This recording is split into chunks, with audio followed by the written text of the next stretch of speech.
the LA County Ciclovia event, but there was artisans, and there was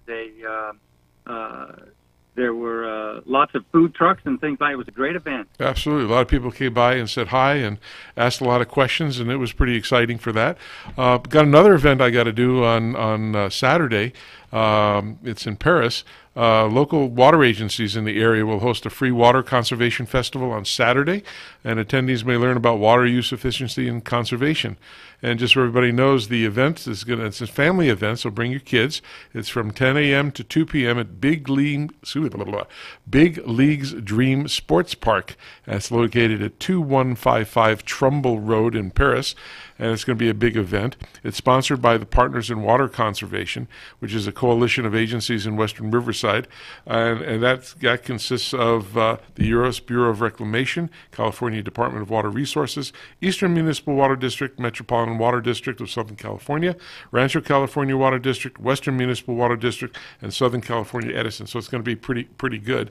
What they're going to show is providing information about retrofitting outdoor irrigation equipment, water-saving garden-friendly plants, water-wise landscaping ideas. There'll also be representatives from American Horticultural Society, some master gardeners on location to answer questions if they want to ask some things about plants and things, which I know you know a lot about, Chris. I'm not well versed in. That sounds like a full docket right there. It is. Right now, I'm actually sitting in the access road above Western Municipal Water District's reservoir, so that's where I had to go park to get a good phone signal to make this call. Well, that's good. Well, any vendor that's going to be there, like us, we're going to provide demonstrations, information about water-efficient technologies, such as weather-based irrigation controllers, moisture sensors, our drip irrigation systems, and each agency will have information regarding respective rebates that you can get on our products. So that's a good thing. I don't usually tout our products on the radio, not that we don't want to, but we don't want this to be an infomercial about our products. We've been in business for 104 years, coming on 105. I think our name stands for itself, so we don't have to sit and promote that. And again, bring the kids. They're going to have face painting, arts and crafts, opportunity drawings, and the first 100 guests will receive a special gift. I don't know what that is. But in addition, at 12 o'clock, shows that teach a local children's theater assembly program will perform H2O, Where Did You Go? And I did that with them for a school down in Temecula called, or Murrieta, called Linfield Christian School. And this company comes in and teaches kids about water conservation through music and entertainment. It's really, really good. So anyway, Chris, I'm glad you're having a wonderful day out in the sunshine. I've been working my butt off all day long, so I'm a little jealous of that, but I'm glad you did that. Anyway, we're going to go straight to our news with our most special person that we love, Miss Chris Austin, who is the purveyor of Maven's Notebook. So Chris, welcome to the other Chris, welcome to the show. Yes, hi, how you doing? You'll never believe where I am. See, I guess, Rob, you didn't get the memo because other Chris is over above Western Municipal's reservoir, and I'm actually in Palmdale looking above Palmdale Lake, which is like the water supply for Palmdale. So, you didn't get the memo, I guess. No, I didn't. You're meant to be out by a reservoir. But if Chris from Toro, who's in Paris, lights a fire, will you be able to see it from your place? Inside your smoke signal. No fire. Oh. No fire. Oh, okay. Okay. So yeah, unfortunately, there's a fire ban here too. No open fire. Oh, well, that's a good thing. We don't want to waste the water, and we don't want to burn people out either. That's not what we want to do. Hey, I heard the big deal was that all these gubernatorial candidates started debates on water, aside from homeless challenges and all that other stuff. What do you think of that? Oh, well, we got a bunch of political people saying things. I'm not sure how informed that they are, especially in that debate, the debate setting. I think Travis Allen is saying, long showers and green lungs for all. I'm not sure how you do that, but green paint.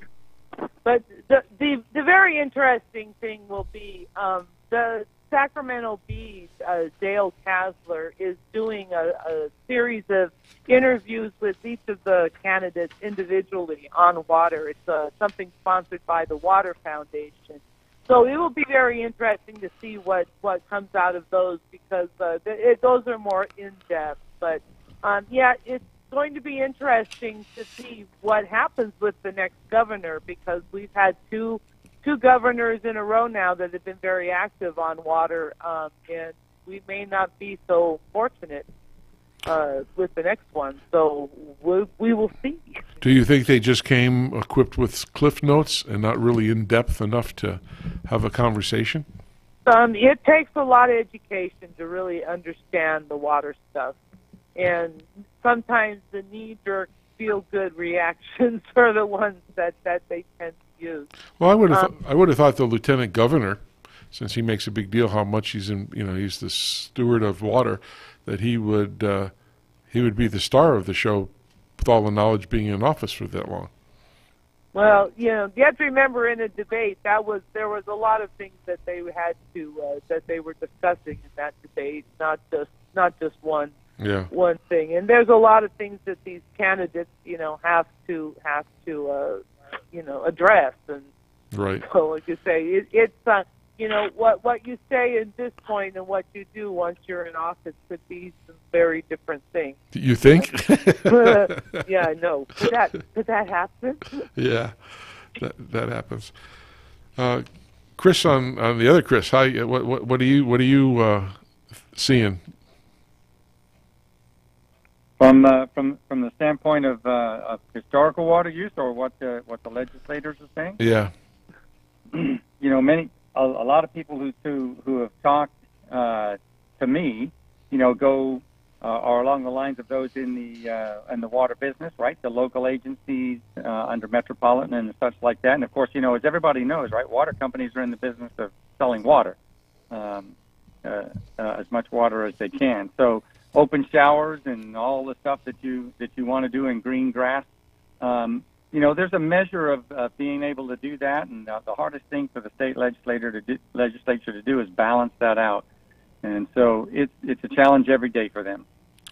Yeah, I guess it is. I'm more hard on them. Like I said, my wife thinks I live for chaos every day. Maybe I do. I just keep hearing about this stuff for years and years and years, and I don't see a whole lot of things getting done. At least that's just my personal opinion. And I know they're busy, but like I've always said, take the top 3 to 5 issues and work on those first and get them solved. Then the next one will float up to the top. You can't fix everything all at once at one time. It's not going to happen. Just doesn't happen.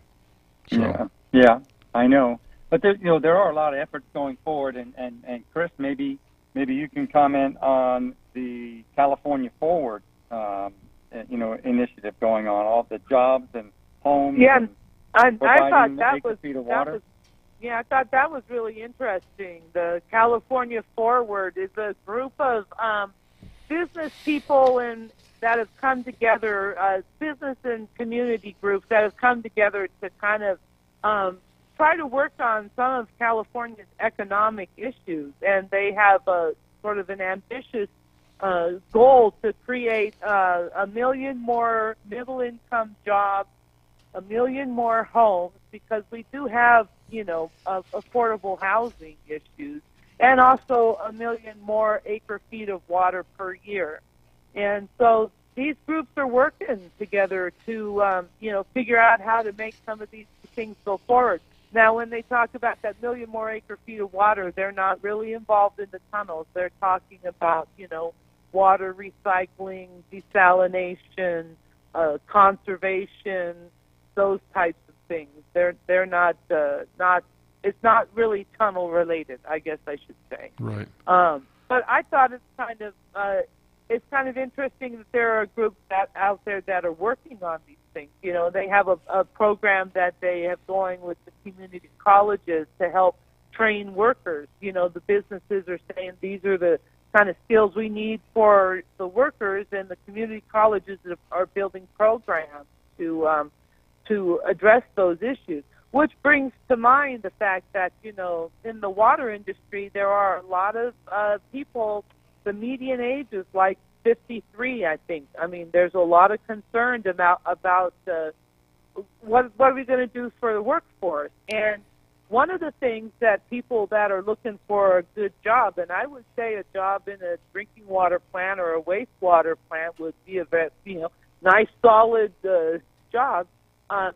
So there are programs at the community college level that you can take to get certified to be able to work in the water industry.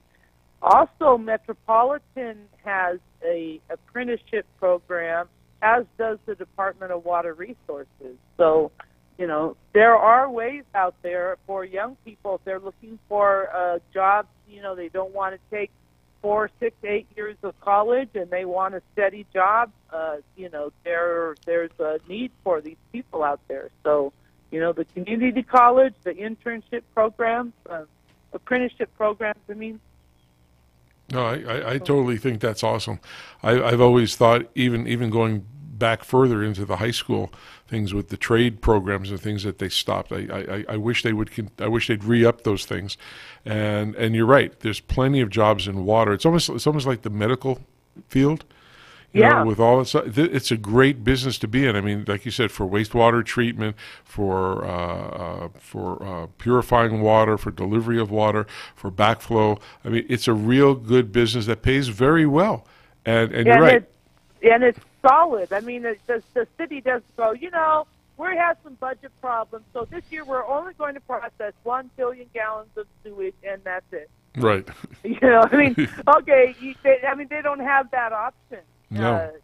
So if you can get a job there, and if you're competent, you have a job for life, and one that transfers to other places. What city doesn't need those? Yeah, once you're certified or licensed, that's your ticket to making good money every single year, and with benefits. Yeah, and we're talking a community college degree. So if there's anyone out there listening, you don't want to do all that college. You can just get a 2-year degree, or you can go for one of these apprenticeship programs. Yeah. Well, that's awesome. I think that's really, really good.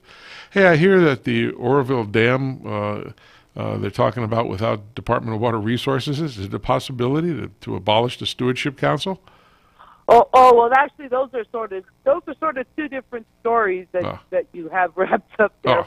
Oh. But yeah, there was a bill introduced to separate the state water project and the running of the state water project from Department of Water Resources. They feel it's sort of a conflict because DWR is a bit of a regulator, but they're also the seller of water. So people have been talking about this for a while. So there's actually a bill that passed out of committee that will now go for, I think it's got to go to another committee to be heard again. So that remains a possibility. But the other thing that happened in that same legislative hearing is there was another bill that was introduced by a assemblyman who represents part of the Delta to end the Delta Stewardship Council, which was this group that's kind of been working on a long-term, full-range plan for the Delta and its resources. It includes, water supply and habitat restoration and levees and everything. It's a very broad plan, and he's pretty much mad because the Delta Stewardship Council has. They haven't necessarily endorsed the tunnels, but they have gone on the record as saying that some form of isolated conveyance around the Delta is needed. This is the thing that the Delta folks are really dead set against, is this idea of taking even a portion of the water out in the north and, sucking it under or through a canal or however you want to get it to the South Delta. They want that water to go through the channels like it does now. They think you take that water out in the north, then our water's going to be bad. So they're just dead set against it. There really is no negotiation, I think, for the Delta folks there. They just don't want that to happen, period. And, so they're mad that the Delta Stewardship Council has gone on record as saying that this needs to happen for water reliability for the state. So, but that bill did not make it out of committee. Oh, well. So, I've been reading, just so everybody knows, pick up your latest issue of Maven's Notebook. It gives you all this great information. And we're hearing it first from the lady who knows it all. The big discussion I hear now is water and weed. now that it's become illegal, and what's it going to do to the water usage? And the really interesting thing is that the impacts are not necessarily what you think they would be. The truth is that if that marijuana as a crop generally doesn't use a lot of water. It really depends on how they cultivate it, but it's not a high water use crop, and it can actually even be dry farm. And if people are growing it indoors and they're paying, municipal water rates for that water, they're very efficient with it. And so the issue really, if there's indoor growing going on in the city, it's not really water. The main issue is power, because these high-intensity lights suck up enormous amounts of power. I heard you can grow that, though, with people are starting to use LED lights for that. I read an article about that, and it was supposed to be that it can replace those high-intensity lamps for... Yeah, I haven't heard, but, sure. But the point there would be that still the impact to the water supply, not really. Because they're very efficient with it. And more of it's the power. And if they can reduce the power, then I guess that's a good thing. Well, go ahead. The main problem is the grows that happen, the trespass grows that happen on public lands or, timberlands that are owned by, organizations. And they go out there and they set up these grows, and they bring a lot of really nasty chemicals with them, and it's real. Those are that's the element that really needs to be addressed. And those are the elements that the gang cartels are involved and everything. And there's a lot of the interesting thing is that there's a lot of people trying to come into the market. They're clearing a lot of land, and they're trying to make these grows. They're not very many of these are going to be able to be permitted. But in terms of output, if all these people that have come into the market start outputting, it's going to be way more weed than California itself uses. Wow.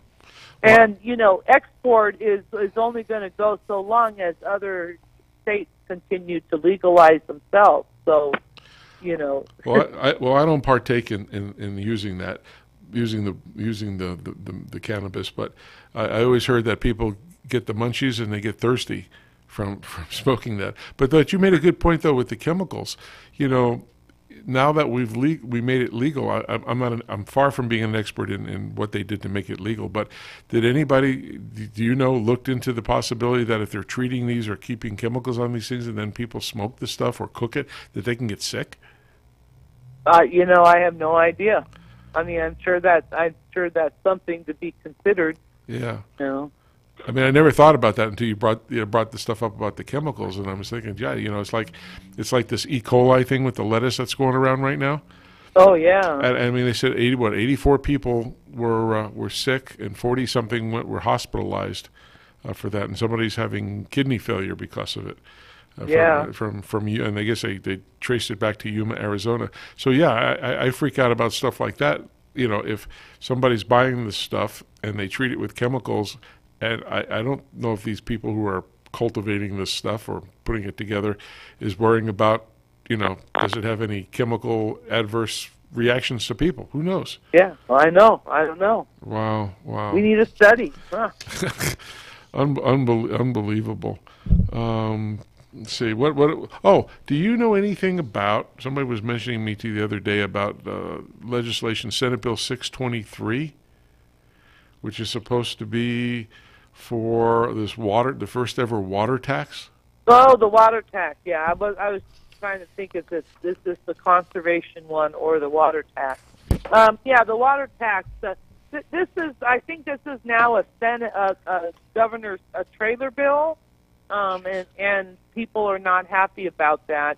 This would be to put a surcharge on everybody's water bill of 95 cents a month, and the money would go for getting clean drinking water into these communities that have polluted drinking water, mostly Central Valley and some in the Salinas Valley, disadvantaged communities, our farm workers that have this, really dreadful water, undrinkable water.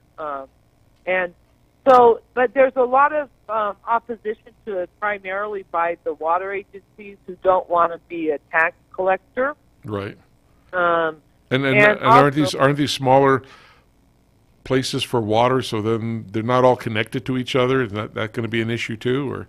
Yeah, but there are ways to deal with this. But some of these communities are not all that far from a utility that can provide them with clean water. But you have to build the pipes out there, and that costs money. Yep.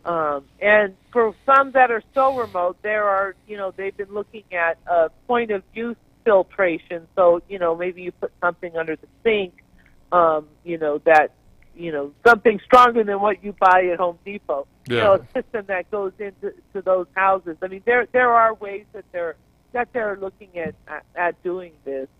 And the water agencies don't want to become the tax collectors, but the problem is that if you only can do this from general funds, then there's no continuous funding stream for it, and it becomes at the whim of the legislators each year, and that's tough. And I think if we're really going to solve this problem, there needs to be a consistent funding stream. Yeah, I agree. And I do think we need to solve this problem. I mean, we do know how to deliver clean drinking water to people's houses. There's no mystery there. No. All it takes is money and political will. Yeah, I heard over the last couple of days, I forget what city it was, where they turned the water on and it was all brown coming out. And yeah, Compton had some bad water too. They were sending people out to look, And somebody said it was good. It's okay to drink. Okay, sure. Yeah. I wouldn't, but No. But we have bad drinking water even in LA. I think the city of Maywood has some, really gross water. But for the most part, most of these communities are in the Central Valley or in the Salinas Valley area, and they're mostly a lot of farm worker towns, very small towns. And the source of this contamination has been the agriculture, going on around them. The nitrates have sunk into the aquifer. Right. So, that's the problem. Got to be solved. Well, anyway, Chris, as always, it's wonderful to have you on our show every week, and we do appreciate that. And we're going to talk to you next week, I hope, as usual. Yep. Great. All right, well, I want to say thanks, and we're going to go to our break, and then we'll be back with our other guests. So stick around, listen to The Water Zone. We'll be back in just a moment. Thanks. Good evening. Good evening.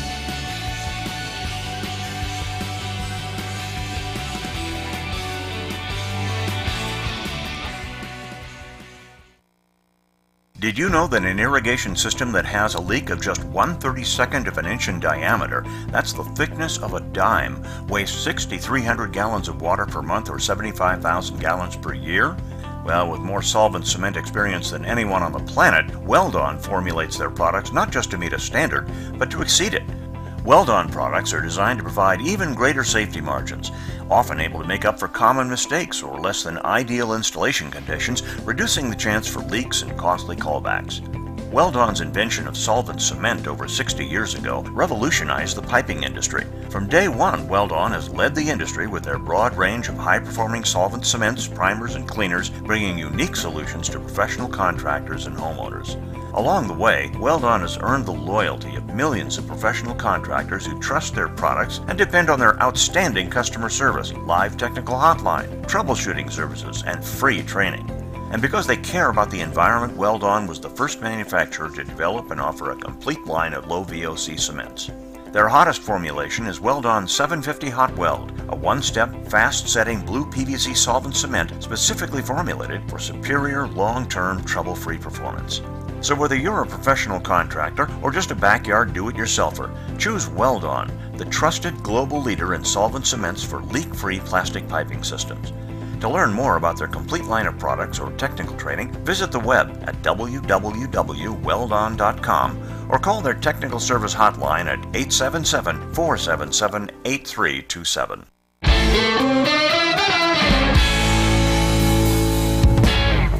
Let's talk drought stress. No one likes burnt plants or grass, especially your customers. So when it's hotter than a tin roof in Tallahassee, what are you going to do? Water the problem away?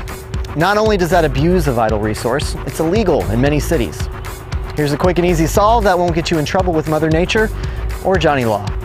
Applied as a year-round program, Moisture Manager from Lesco supplements regular irrigation by attracting moisture to treated areas, thus making the moisture available to plant roots. This maintains wettability between waterings and rainfall, allowing soil to accept water as it becomes available, and making the water more accessible to the plant roots. Boom!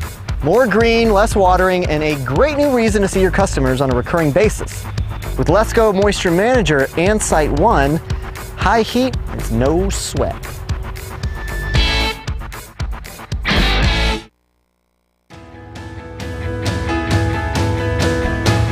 All right, welcome back to the second half of the Water Zone Show with Rob and Chris, and we have a good guest coming up, something I read about a couple of weeks ago, and I thought it was really interesting. We were going to bring on a gentleman named Jason Van Buskirk, and he's with a company called Green Site Agronomics. I'm sorry, I'm moving my papers around, and I should be talking instead of reading. Anyway, Jason started working on a golf course as a 15-year-old kid with the goal of making enough money so he could buy his first car. We all remember doing stuff like that, mowing lawns and all that. A lot of strenuous months. He was hooked, and he knew that turf management education was going to be a goal. I didn't go that direction because I didn't like mowing lawns or raking leaves or any of that. Anyway, after graduating, he graduated from Rhode Island University in 2006. He joined Oakley Country Club in Watertown, Massachusetts as an assistant superintendent. And after 2 quick seasons, he was called back to the course he found for his love for that, Slow Acres Country Club. And even though it was a lateral move, he had more responsibility and more freedom to test his decision-making skills. After 6 months, he would find himself in the right place at the right time. And at 24 years old, Jason was the new superintendent of a 36-old property. That's pretty cool at 24 years old to have that responsibility. So he must be good at what he does. The path was certainly unique, and most even may consider it to be a fast track to success, which it has been. After playing host to multiple state, regional, and national events, Jason started to grow curious about other passion, technology. And while he spent 10 years as a turf manager, 8 of those as superintendent, he was ready to launch a lifelong passion of technology and marry it with turfgrass into a business venture. So we'd like to welcome Jason Van Buskirk from Green Site Agronomics. So good evening, Jason. Thanks for joining us all the way from Boston. Yeah, good evening. Thanks for the introduction. Appreciate it. You're very welcome. I couldn't give you enough justice on what you've accomplished, and that's something to be very proud of. So. Yeah, it's been a long passion of mine, you know. Absolutely. Probably since I was 12 years old to technology. So you guys like to play. Why don't you tell us a little about how the company started? I know you're the vice president of sales and marketing, but you're into drones and software and sensors and everything, and that's pretty slick. So the company started with a model to save water. And we all know that water is somewhat of a hot commodity, and soon to be a very valuable resource in certain sectors of the world, mainly in the United States and in different areas. And so knowing the experience of our CEO and COO and what they've done with their own visions in their past career, they were playing golf and said, you know, why is this golf course, so dry?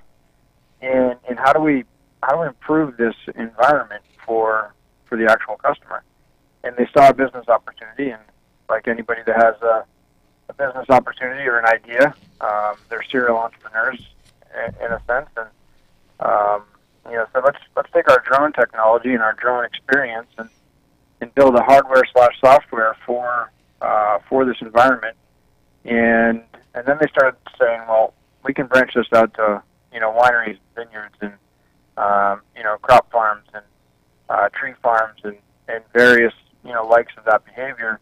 As of recent, we're experiencing with solar farms and using the technology from the sky that most people for up until today even charted up as a toy. And when you really dive in and look at the actual aerial imagery that's being provided, it's quite profound.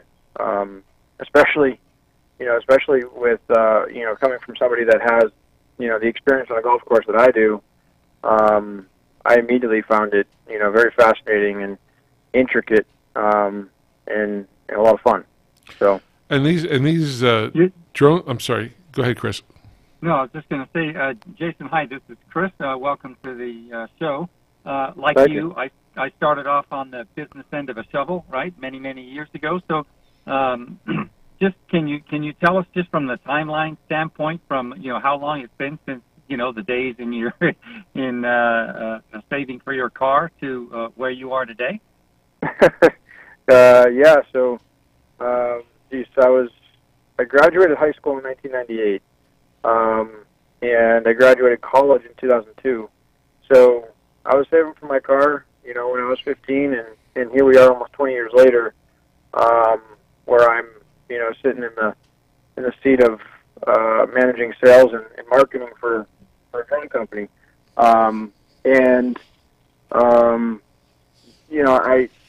still remember the days like it was yesterday. Sweeping the cart paths and walking to the bunkers because I didn't have a license to drive a golf cart.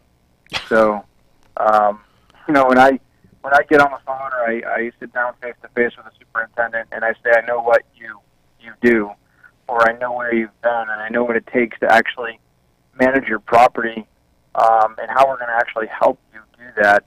I truly mean it. I truly do mean it. And I know that this is a passion of James and Joel as well, but this is my passion to improve the quality of superintendents' lives, or turf managers, or farm managers, or crop managers, or really just improve the overall quality, because manpower isn't exactly at our beck and call, and when you're flying, you can certainly not certainly take the place of a person, but you can certainly add to the value of the overall company. So. No, these drones you have. I mean, I know I've been reading that some of the people that you have are well trained in military kind of drones, the big guys. But, oh, yeah. But the ones that you use are not that same size, right? They're just smaller ones. So, or are they the big ones? No, they're not big at all. For shipping and not just for shipping, for flying. We're one of 8 companies in the North American continent that is approved to fly beyond visual line of sight. So BVLOS, and obviously to some that's normal speak, and to others that's somewhat gibberish. And so in order to do that, however, our drone needs to come in under the weight of 5 pounds. So the drone is essentially manufactured with a 3D printer and carbon wings and carbon feet, so that when the drone flies up, and we can't fly. I mean, it's light, but it's robust in the sense that we can fly in winds up to 15 knots, and Wow. still keep its path. Probably neat to me, and I think would be neat to most to hear this, is that the drone itself is manufactured in-house. It's not something that we're having manufactured overseas or in other parts of the country. It's right in Boston, in the workshop/office. We have all the parts. We order the parts that are necessary. We solder most of the boards build the drone itself in order to prepare it for a customer. And so now, do they own it, or they hire you as a service to go there? And I would assume, since they're smaller drones, it's not like you're sitting at an air base and you're going to send these things 500 miles away, right? No. So our tagline is drone in the box. If you're a golf course and we're in Boston, so if we were a golf course in California, like recent customer in California, La Rinconada, Kevin Breen is the superintendent, and so we take the drone and we ship it to the facility. We have a pilot or a trained, onboarding pilot that's in the area, physically go to the site and set everything up, install the proper hardware that's needed to receive the signal from the drone, and that BTS receiver that's mounted and set up inside of the facility is then responding back to our home base in Boston. And I joke with superintendents or other folk that it's almost like our pilots are big kids playing a video game, but they're super serious. Well, they're not super serious. They're actually quite funny and a lot of fun to be around. But they're super serious when they go up to fly. And the process is, the superintendent texts or calls into the pilot in Boston and says, "Hey, we're ready to fly," and they put the drone out on the pavement, and up and away the drone goes. So to fly about 150 acres of property, it takes about 30 minutes, and depending on the true flight path and pre-designed flight plan that we have that our director of flight ops or other flight members of our team decide on, and it takes the pictures, and then it lands back and downloads the imaging to the portal, and the superintendent and his team get a signal, an email alert, your images are ready, and from there you're ready to see your pictures. Well, I understand you have what's called a multispectral resolution, so you can even see small pests and disease issues before they're visible to anybody. And I think you're the only one that's doing thermal mapping of moisture. Is that true as well? That is also true. So we have 3 cameras on board, linear and speak, and one is just a high res, high resolution. So you can zoom, you can zoom real close to the actual property, to almost to the point where you can actually see, the number of teeth on a bunker rake, and you can pick out that you might have a Toro workman in the fairway, and you can pick certain things out that are on the property, and then our other camera is GSN DVI, so near infrared. For layman's terms, we pitch it as a this is our available chlorophyll in the plant, so it shows you a turf health image of what does your turf actually look like, or if we're on another agricultural property, we're looking at crops, what does the actual health of your plant look like, and it's dialed into a level of detail that you can actually, like you just said, pick out certain imperfections on that plant because of the colorations and how it's being done. So and we have Dr. John Kaminsky from Penn State as an advisor on our team from a diagnostic level, from a pest level, and we can poke him and prod him and ask him for his ideas or definitions and what he feels might be necessary to go out and investigate. It's the neat part about it is we don't want the superintendent or the farm manager to feel like we're replacing him or her. We're doing this so that when you look at your imagery, you're like, you know what? I need to go look at the 6th green. Something's going on there.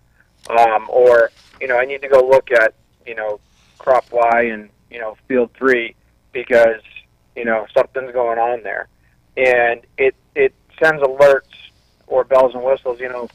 As a superintendent myself in the past, people would often ask me, how long does it take you to drive around this property? It was 36 holes of golf and 350 acres. I was lucky to get around one golf course in 2 hours. So if I can have my drone fly your golf course in a half hour, think about the amount of time you're saving in what you're doing. So, my favorite camera on board, is, the True Thermal. And like you did say, it picks up, certain isolations and heat from the property. Now, we've all seen, thermal resolution with, flare cameras and things of that nature.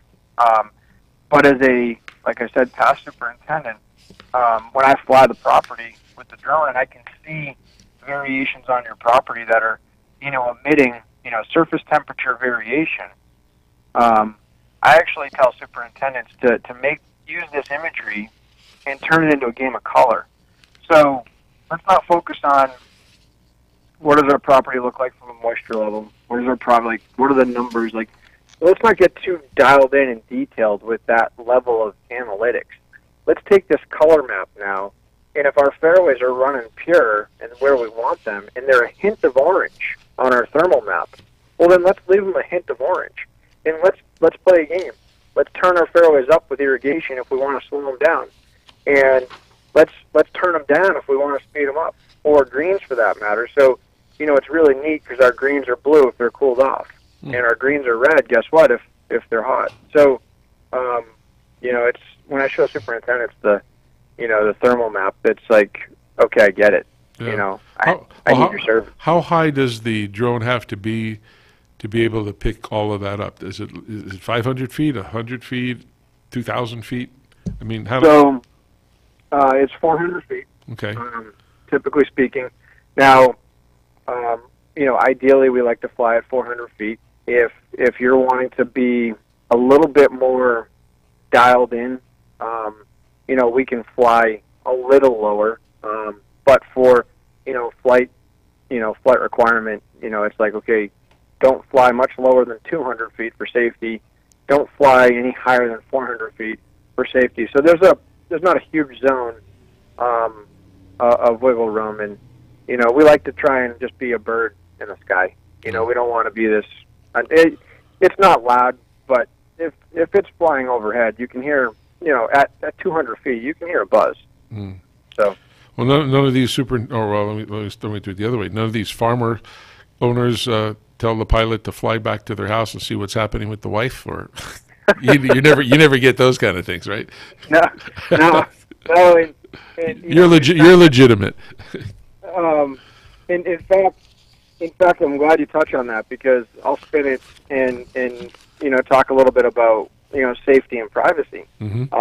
Oftentimes we have customers that say, well, hang on, I have members that live around this property, and they're concerned that this imagery is actually going to showcase their yard or their physical property, and we take that very seriously, and we're actually talking with the country club here in Boston, and let's face it, they have the best quarterback of all time to live on their property, and so Tom Brady doesn't want the drone flying over his house. Yeah. And even though it's going to, because it borders the property. So we have to make sure that, it is grayed out at a super high level. And, it's really made sure that we take privacy to a really, high level of necessity. So no one's going to see those pictures on those National Enquirer magazines or anything. No.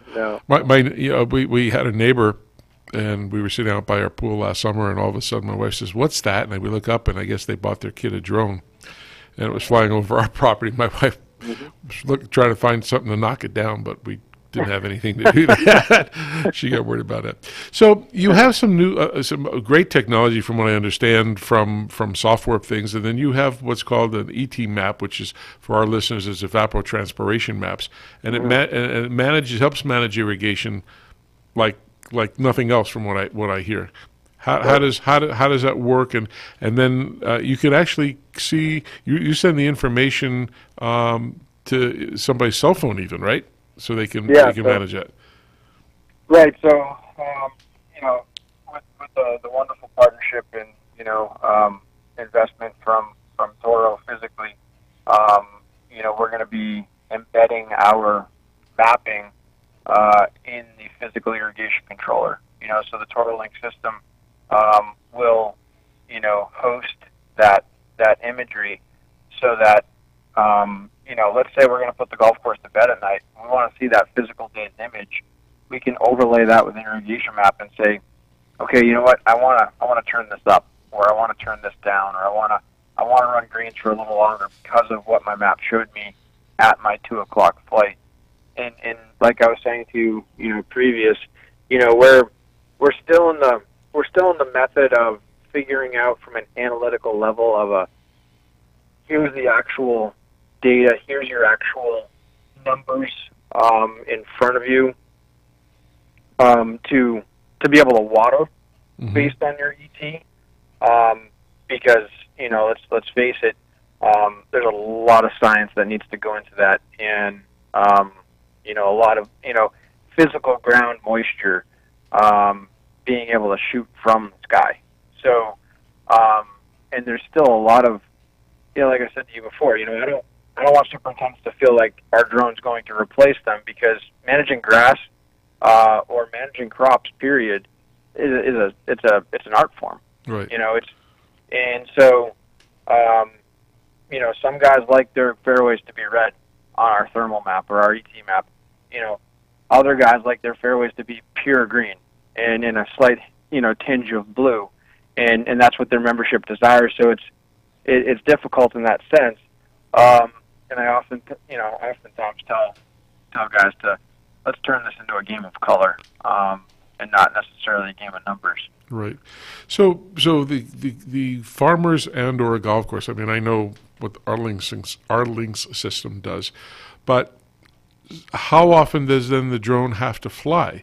Because I know there's sensors that irrigation companies use, like soil moisture sensors, and they have weather stations. And to me, the ET data says when you need to water. I mean, I'm looking at a complete feedback system. So when you have ET information, it tells you when you need to water. The soil moisture sensors say, okay, how much that you need to apply.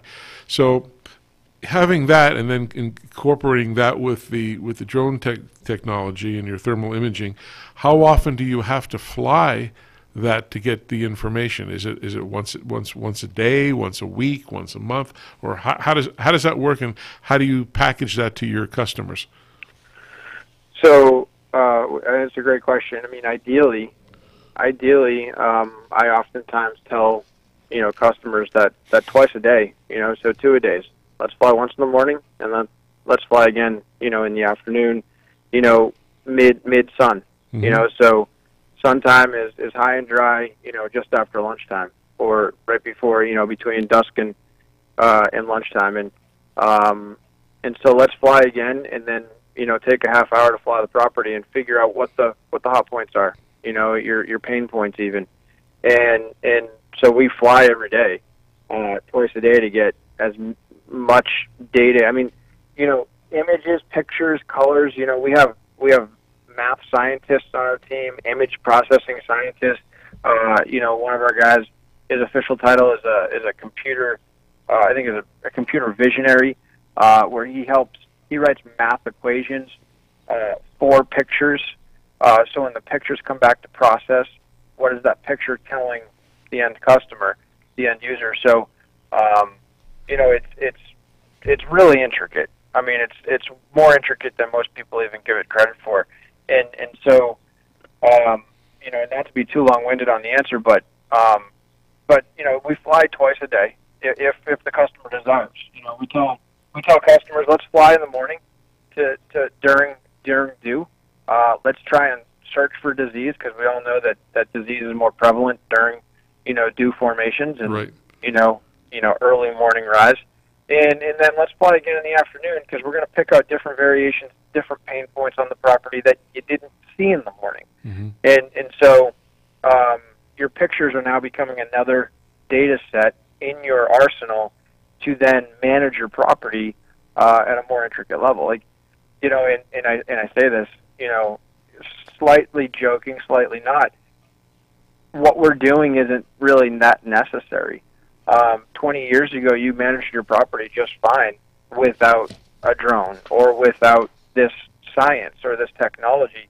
However, when people raise their game and they raise their bar and they raise their expectations, how do you match that expectation with other technologies that are available? This is a way to raise that bar. Okay, well, I expect my golf course to be this. Well, how are we going to get there? Well, we're going to fly drones now, and we're going to use the equipment from the sky to get to that next level. Yeah. So. And conversely, for a farm operation, I would assume they want to get the biggest amount of crop yields on the smallest part of property, and they want to use the least amount of water, and yet keeping the crops in A1 condition so they can draw the most money or collect the most money when they bring it to market, and that's got to be a challenge in itself.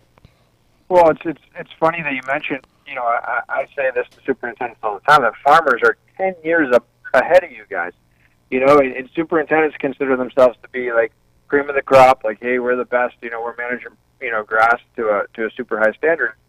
Farmers 10 years ago were using technologies that superintendents hadn't even heard of. Mm. So you're 100% right about that, because crops are look, it's what we put in our mouths. People live off of what farmers are doing, and so they naturally have to, and then they themselves live and die by their crops. So if they have a bad crop, then that's not good overall for the entire year. And so, yeah, everything needs to be precise and managed at a high level, and crop yield needs to be high, and input needs to be low, and like you're saying, water and chem or pest or fertilizers, and how do you manage it all? You're managing not just like golf courses. Okay, yeah, we have 150 acres. Well, some of these farms are 1,000+ acres.